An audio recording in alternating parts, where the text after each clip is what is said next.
오늘은 2023년 12월 7일 목요일입니다. 목요일 새벽입니다. 찬송으로 하늘의 문을 열고 우리 불의 마을의 새벽을 깨우겠습니다.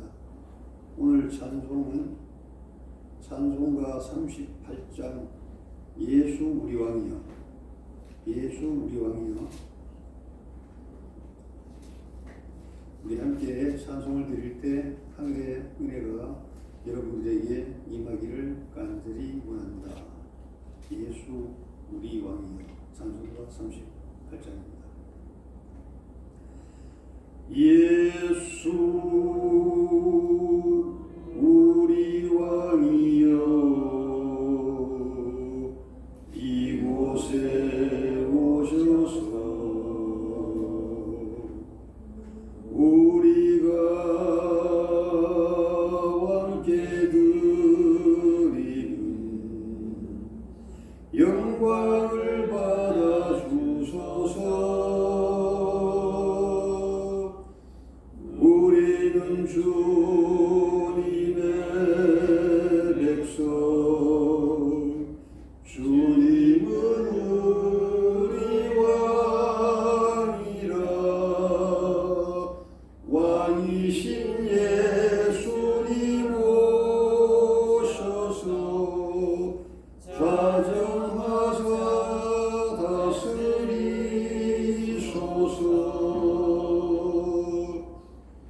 예수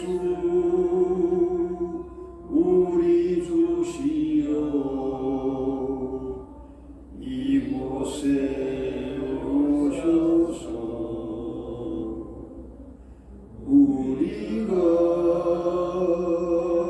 왕께 드리는 찬양을 받아 주소서. 우리는 주님의 종들, 주님은 우리 주시라. 주 대신 예수님 오셔서 이 찬양을 받아 주소서. 54장 주여 복을 구하오니, 찬송가 54장 주여 복을 구하오니. 함께 찬양을 드릴 때 우리 창조의 원리 속에 들어있는 하나님의 복이 여러분들과 여러분들 가정에 임하기를 원합니다. 주여 복을 구하오니, 주여 복을 구하오니 편히 가게 하시고 사람마다 주 은혜로 이기도록 하시고 광야 같은 세상에서 항상 인도하소서. 주의 복된 말씀 듣고 무한 감사합니다. 구원받은 주의 성도 열매 맺게 하시며 하나님이 우리 함께 항상 계시옵소서. 아멘.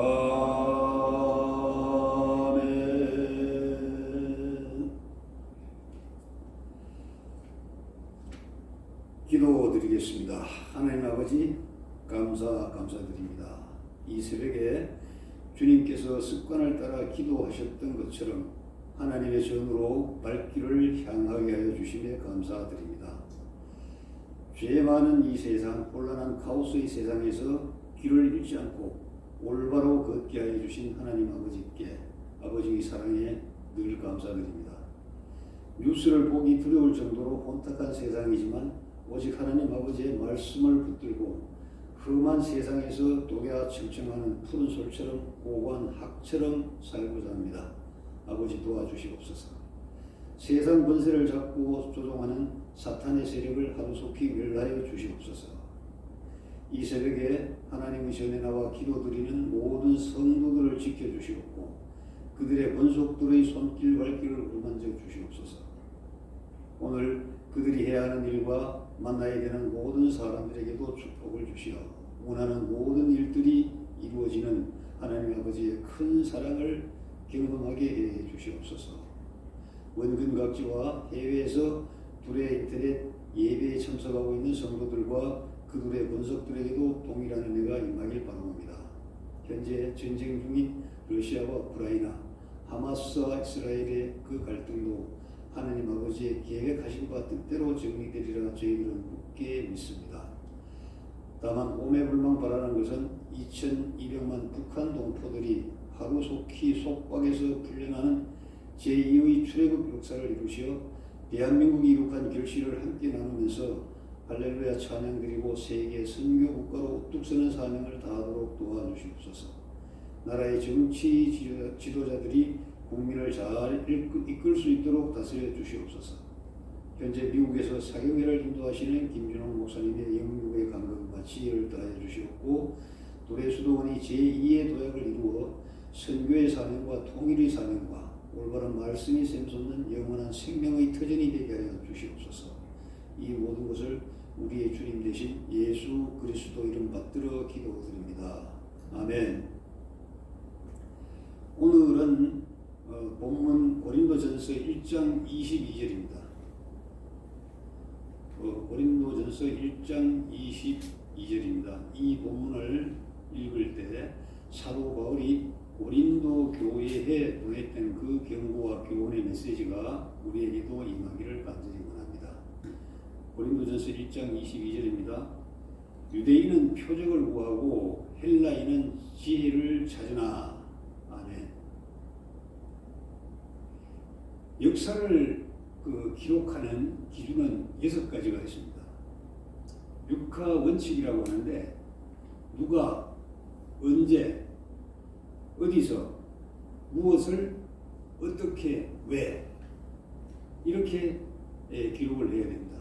그 이유는 같은 그 시대를 살았던 사람들은 당연히 알고 있었던 그러한 사실이지만 시간이 지나면요 누가 했는지 언제 있었는지 어디서 발생하였는지 또 무슨 일이 있는지 전후 사정은 어떤지 왜 그런 사건이 발생하였는지 알기가 어렵기 때문입니다. 그리하여 이 6가지 기준으로 역사를 기록해야 후손들이 정확하게 분별할 수 있고 또 역사를 왜곡하고 변개하는 악의 무리들을 물리칠 수가 있기 때문입니다. 역사의 변개는 어느 나라나 다름없이 있어 왔습니다. 민족의 중흥에 긍정적인 면도 있고 부정적인 면도 있습니다. 그런데 긍정적인 효과를 준다고 해서 역사의 변개를 지나치게 허용하면 절대로 안 됩니다. 왜냐하면요, 그 역시 역사의 부정이기 때문입니다. 이 성경은 말입니다. 그 시대를 살았던 사람들이 가장 알기 쉬운 또 말만 하면 누구나 알 수 있는 에피소드를 들어서 하나님의 뜻을 사람의 언어로 문자로 옮긴 기록인데 그것을 우리는 말씀이라고 하는 겁니다. 말씀.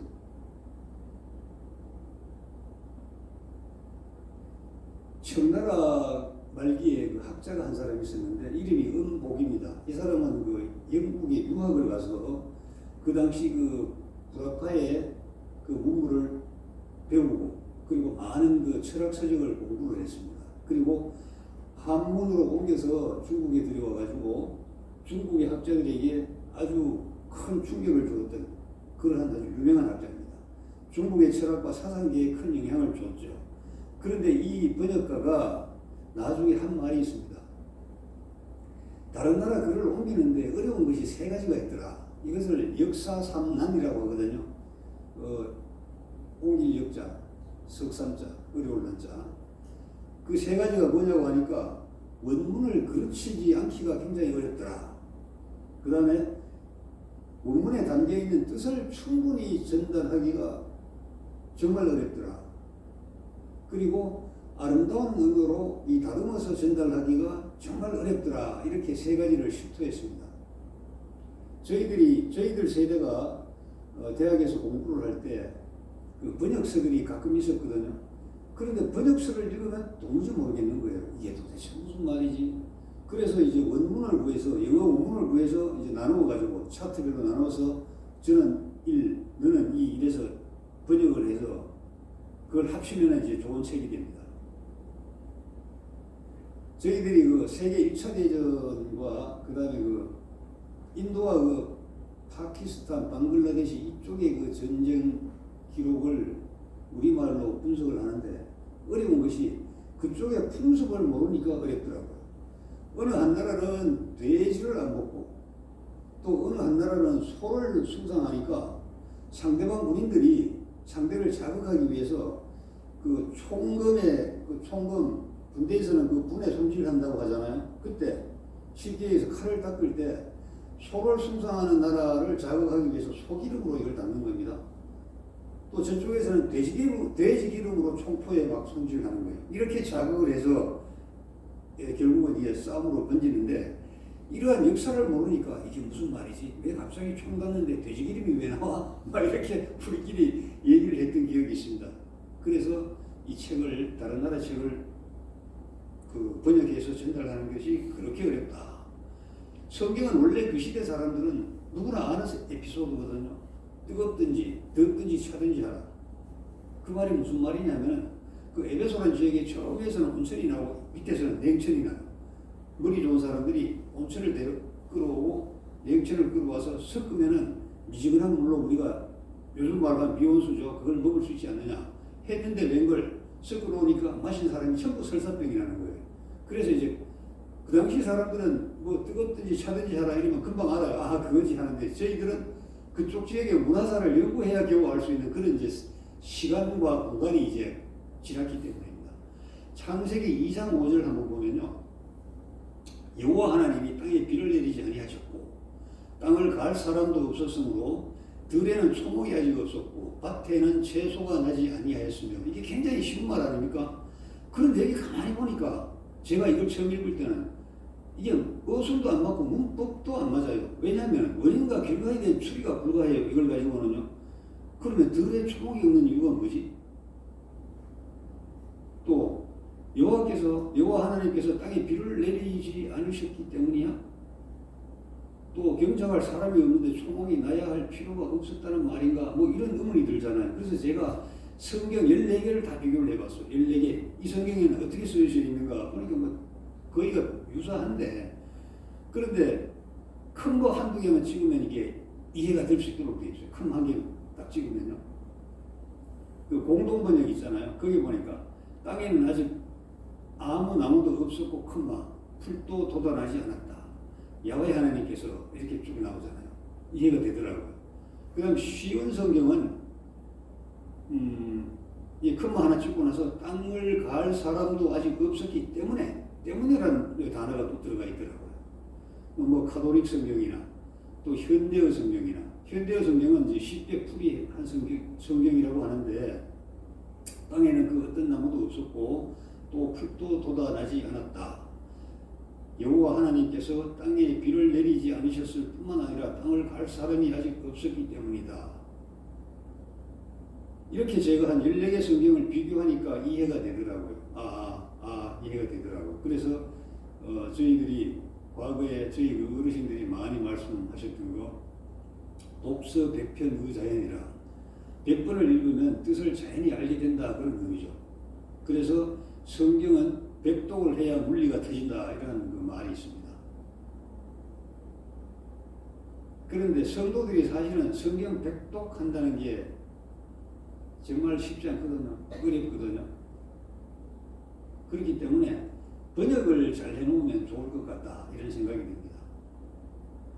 그리고 킹 흔적역도 보면은 이 본문을 번역을 할 때 옮겨놓을 때 굉장히 길게 했어요. 들의 모든 초목이 땅에 있기 전에 초목을 만들며 들의 모든 채소가 자라기 전에 채소를 만드신 날에 하늘들과 땅의 생성 세대들이 이러하니라. 그때는 주 하나님께서 땅에 비를 내리지 아니하셨고 또 땅을 갈 사람도 없으며 이렇게 가장 길게 번역을 했습니다.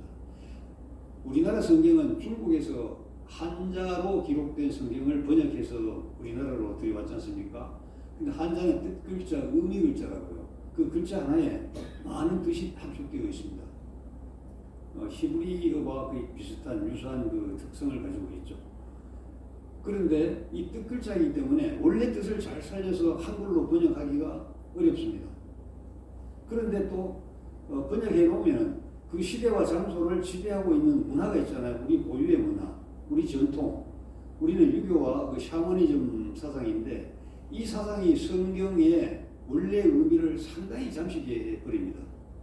약간 유추해서 상상해서 해석해야 될 분야는 자기도 모르게 샤머니즘적 사고 또 우리 유교적 사고로 이렇게 해버린다 이겁니다. 근데 이것이 그때만 그랬느냐? 지금도 사실은 성경을 들고 샤머니즘이나 유교적 성향으로 성경을 해석하는, 자기도 몰래 그렇게 해석하는 경우가 있습니다. 오늘 본문의 그 고린도라는 도시는요, 항구 도시인데 항구 도시는 교역의 중심이잖아요. 교역의 중심. 이오니아해와 에게해 이것을 잇는 해상교통이 이루어지니까요. 물산이 풍부하고 사람의 교역이 빈번하고 또 사람은 당연히 개방적 아닙니까? 개방적. 개방인데 이게 좋은 것만 개방되면 좋은데 하지 말아야 할 일도 그냥 개방하는 그러한 그 나쁜 일도 많죠. 그래서 이 고린도 교회는 원래 바울이 개척했는데 개척하고 복음의 씨를 뿌렸는데 시간이 흐르자 토속문화에 자꾸 복음이 잠식되는 그러한 문제가 발생했습니다. 이방인들의 지혜에 헬라 철학이 복음을 삼켜버린 겁니다. 이대로 두었다가는 큰일 날 것임을 알고 바울이 고린도 교회와 교인을 준엄하게 꾸짖는 편지를 보낸 것입니다. 사실 이 바울은 학문으로 치자면 당대의 최고의 학문입니다. 가마리엘 문화에서 수학을 했고 또 그 당시에 최고 사법기구에 우리로 치면 아주 그 전도가 유망한 그 검사 정도 됐겠죠. 그래서 바울 자신은 또 로마의 시민권을 가지고 있었고 부모들 할아버지들이 대단했고 학문과 철학으로 치자면 이 바울을 따라갈 사람이, 바울과 어깨를 견줄 사람이 없다 할 정도로 그런 사람인데, 그렇기 때문에 이 헬라 철학, 헬라의 지식들이 복음을 잠식한다는 것을 누구보다도 빨리 캐치한 것이죠. 그래서 바울은 그 히브리 철학, 헬라 철학 사상에 물들지 말고 순수한 복음으로 빨리 돌아와야 된다 이렇게 외치면서 유대인들은 표적만 보아노니 표적이라는 것은 눈으로 볼 수 있는 뭐 이상한 거 있잖아요. 기이한 현상. 그런데 유대인들도 종종 예수님께 찾아와서 표적을 보여달라고 아주 요구를 했어요. 마태복음 12장 38절에 보면은 바리새인과 서기관이 예수님을 찾아와서 표적 보여주세요 얘기합니다. 또 마태복음 16장 1절에 보면 정말 기가 막힌 일이 벌어집니다. 바리새인과 사두개인들은 천지 원수인데 이들이 함께 예수님께 다가와서 표적을 보여달라고 합니다. 예수님을 죽이기 위해서 공모하고 이런 악한 짓을 저지르는 데는 이 사람들이 손을 잡은 것이죠. 또 마가복음에 보면요, 바리새인들이 예수님께 논쟁을 걸어와요. 하늘의 표적 보여주세요. 다그치니까 예수님께서는 이 표적을 구하는 악한 세대들을 하고 통탄을 하시죠. 탄식을 하시죠. 또 요한복음에도 예수님을 믿으라고 하자, 아니 무슨 표적을 보여줘야 믿든지 말든지 할 것 아닙니까? 이렇게 군중들이 이렇게 반응을 하는 겁니다. 표적을 보여주지 못하는 예수님은 메시아가 아니라는 거죠. 로마의 군병들이 십자가에 매달고 이 손과 발에 못을 박았다고 하더라도 스스로 이것을 풀고 스르르 내려와야 능력자 예수님이라고 믿는 것이, 그렇지 않은데 거기서 돌아가신 그분을 무슨 메시아라고 믿느냐는 겁니다. 이러한 사상이 아직도 이스라엘 유대인들에게 있는 것이죠. 헬라인은 지혜를 찾습니다. 자기들은 이성과 지성으로 수긍할 수 있는 논리적 증거가 아니면 안 믿는 거예요.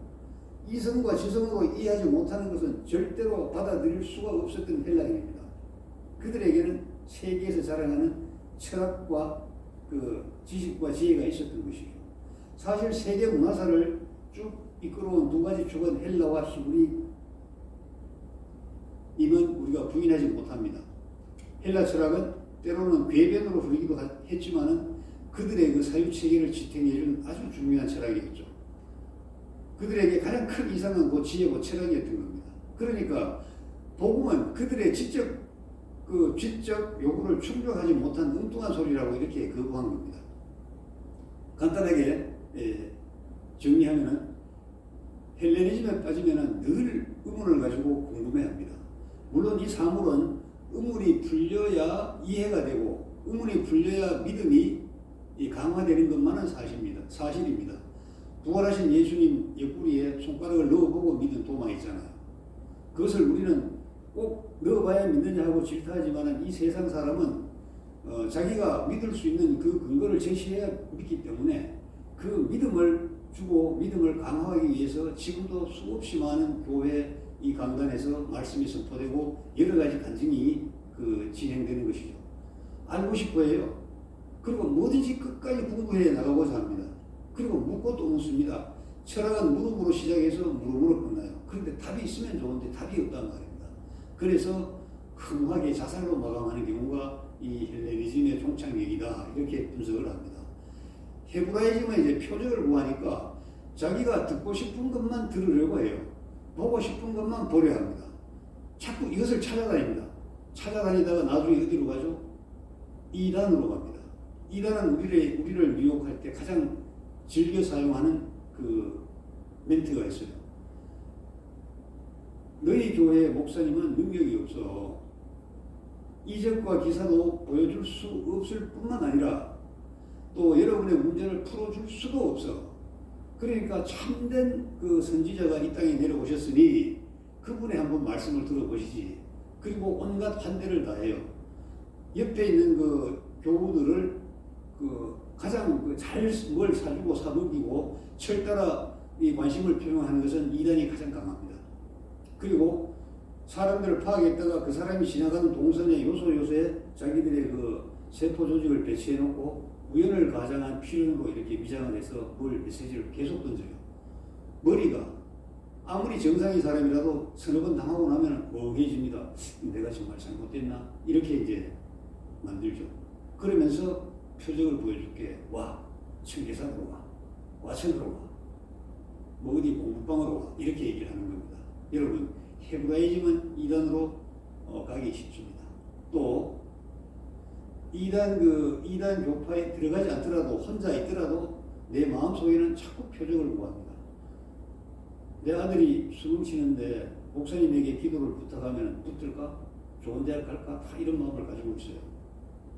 그래서 바울은 이렇게 경고를 하죠. 복음은 그들에게는 거리끼는 것이고 미련한 짓으로 여긴다. 이렇게 아주 통렬히 비판을 했습니다. 그런데 사실 우리는 어떻습니까? 지금 우리는요. 오히려 헤브라이즘과 헬레니즘을 합한 것보다 더 견고한 진을 우리 마음속에 구축하고 있지는 않습니까? 자기의 그 생각과 사유 체계를 건드리는 어떤 이론이나 현상을 우리는 거부해버리지 않습니까? 심지어 복음조차도 자기 생각과 맞지 않으면 거부하죠. 고린도 교인들에게 복음을 희석시키는 헬라와 히브리 문제를 벗어나라고 외쳤던 바울의 그 지적. 만약 그 바울이 지금 우리 모습을 본다면 무슨 말을 할까? 늘 한번 생각해 보면 좋겠습니다. 부활 승천하신 예수님께서 땅에서 편안하게 퍼지고 있는 그 복음의 실태를 아시고 실제 현장을 보시고 싶어 했습니다. 그래서 땅으로 잠깐 내려오셨는데 러시아의 그 어느 도시에 있는 예배당으로 직접 오셨어요. 그래서 예배당 정문 앞에 서서 이렇게 보고 계셨는데 성도들이 막 성경을 들고 찬송을 부르면서 예배당 문으로 쫙쫙쫙 들어가는 것을 흐뭇한 모습으로 미소를 짓고 이렇게 보시다가 지나가는 한 사람을 붙들었습니다. 이 사람아, 내가 예수야. 내가 너희들을 위해서 십자가에서 죽은 예수 있지. 그 예수가 나간다. 그러니까 대부분이 반응이 음악 들고 있네. 죄송하게. 그리고 휙 돌아서 가는 겁니다. 그리고 남루한 곳에 이 풀어헤친 머리에 냄새가 났든지 사람들은 코를 막고 피해서 나가는 겁니다. 아무리 얘기를 해도 안 돼요. 그래서 한 사람을 붙들고 얘야 너희 목사를 좀 불러줘 목사. 너희 목사는 나를 알아볼 거야. 너희들은 나를 몰라도 목사니까 나를 알아볼 거야. 부탁을 해서 했는데 목사가 진짜 나왔어요. 나오더니만 예수님을 딱 잡고 저 구석으로 끌고 가는 건데 사람들이 안 보는 구석으로 끌고 가가지고 하는 말이 이래요. 아니 예수님 이런 모습으로 나타나면 어떡합니까? 제가 저 성도들을 모으려고 얼마나 거짓말을 했는데 예수님께서 이런 모습으로 나타나시면 내 모든 정체가 다 드러난단 말입니다. 어서 올라가세요. 어서 올라가세요.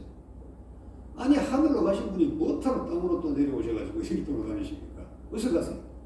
저는 예배 시간 다 됐으니까 이만 들어갑니다. 예수님 빠이빠이 갔습니다. 이게 이제 러시아의 그 소설인데요.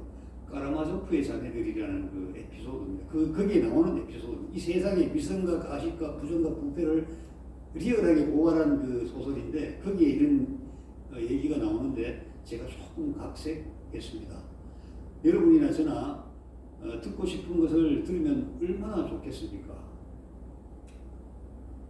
또 여러분이나 저나 보고 싶은 현상을 보면 얼마나 좋겠습니까? 그러나 우리가 이 보고 싶고 듣고 싶고 확인하고 싶은 여기에 매몰되어서 정말 견고한 진을 세우고 우리 또 그 성을 지키기 위해서 얼마나 또 고군분투 노력하는지는 모르겠습니다. 또 많은 교회에서 보면 이제 정말 화려한 그 수사학을 배운 이 목회자들이 정말 멋지고 아름다운 말씀을 많이 선포합니다. 그런데 그 말씀을 듣는 우리 성도들이 저건 나한테는 해당 안 되는 말이야. 저거는 뭐 옆 사람 저 김 씨와 박 씨와 이 씨와 이 사람들이 알아들을 말이지 이렇게 또 우리 단정하지 않습니까? 우리는 뭐 여기는 그런 분은 안 계신다고 확실히 믿습니다. 성경은요 복을 주시겠다는 하나님의 말씀이거든요. 복 바라크. 축복한다는 것은 성공 번영, 생산 장수 등을 위해서 능력을 부여해 준다 이제 그런 뜻입니다. 그래서 이 바라크라는 것은 무릎을 꿇고 하나님께 기도하는 것, 또 무릎을 꿇고 하나님을 경배하는 것, 또 하나님이 복을 주시는 것, 받는 복을 감사하면서 우리가 찬양하는 것, 이런 의미가 다 들어있어서 이것을 복이라고 합니다.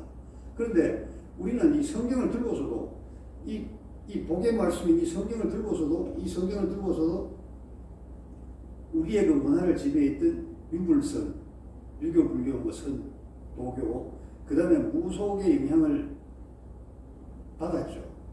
받은 탓인지 성경에는 분명히 선포되어 있는데 재물을 경시하고 경제를 외면해야 사람같이 보이는 겁니다.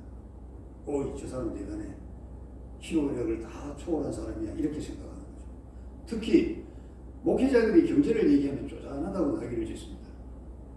재물은 만 가지 악의 근원이라고 해야 목사가 기본되었다. 기본이 된 목사라 이렇게 인식하는 경향이 강해요. 그런데 하나님께서는 1500년의 시공 40명의 기자들을 통하여 성경의 말입니다. 경제와 경영과 관련된 말씀을 2036회나 기록하도록 하셨죠. 그리고 이 복이란 단어가요. 복이란 단어가 개역 개정 성경으로 이 기준으로 찾아보면요. 1035회 정도 이렇게 기록이 되어 있습니다. 사람을 지으신 기준은 하나님의 형상이었고 지음받은 사람이 복을 누리고 살도록 하나님께서 명령하신 것이죠. 주신 복을 찾아서 누리고 사는 것은 지음받은 사람의 사명입니다. 그래서 성경과 경제, 여호와의 재정, 복스토리가 우리 많은 분들에게 수긍되고 또 타당하게 환영을 받으면서 하나님의 섭리대로 복을 누리고 살아가는 이러한 지혜서가 되었으면 참 좋겠다 하는 생각을 합니다. 기도드리겠습니다. 아버지 하나님 감사드립니다. 어제는 겨울 비가 내렸습니다. 기온이 상승하자 동면하러 들어갔던 생명체들이 시그널을 잘못 읽었는지 밖으로 나오는 경우가 있었습니다. 아버지 하나님, 저에게 이런 성경의 복스토리를 전할 기회를 주심에 감사드립니다.